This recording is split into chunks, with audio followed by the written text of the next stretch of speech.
হঠাৎ হঠাৎ এমন এমন টপিক মনে পড়ে, আর কি বলবো। এক একজন মানুষ আছে, তাদেরকে আপনি কোনো কারণে বাড়িতে ডাকবেন যে আপনি যাবেন, তখন বলবে কি জন্য?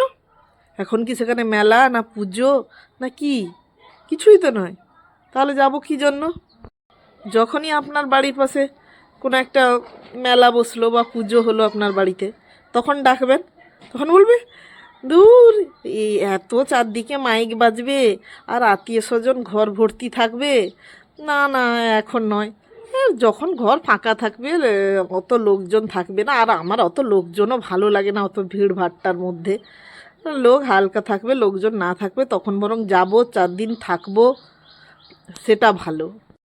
যখন আপনি আপনার মেয়ের বিয়েতে নেমন্তন্ন করতে আসবেন, বলো গিয়ে আর কী করবো, মেয়ের বিয়ে তো একটা রাতের ব্যাপার, রাত পড়ে গেলেই, মেয়ে বিদায় হয়ে গেলেই শেষ। ছেলের বিয়ে হলে তবুও একটা মানা যায়, 2-4 দিন অনুষ্ঠান হবে বাড়িতে, একটা গমগমে। মেয়ের বিয়েতে আর কি, এই একদিনের জন্য বাছা গিয়ে আমি কি করব। তারপরে আপনি ঠিক যখনই আপনার ছেলের বিয়েতে আবার নেমন্তন্ন করবেন, তখনই বলবে, মানে বলতেও আমার হাসি হচ্ছে, তখনই বলবে কতদিন বাবা রিজ রান্না বান্না হবে আমার। তো বাবা আমার এমনি প্রচণ্ড ভয়, ওষুধ নিয়ে নিয়ে সঙ্গে থাকতে হয়, আমি কিছুতেই যাব না, রিজ রান্না তো আমার এমনিতেই খাওয়া বারণ, আমি এমনিতেই যাব না। তখন কোথায় কি হয়ে গেলে কে দেখবে বাবা, আমার হবে না, এমনি আমার গ্যাসের ওষুধ খাই। তাহলে মানুষ ডাকবে তো কখন ডাকবে, কখনো না কখনো ডাকলে কিছু না কিছু বলবে। কি সমস্যা রে বাবা! কেউ অসুস্থ হয়েছে, দেখতে যাওয়ার কথা হচ্ছে, কি যাব বলো তো দেখতে?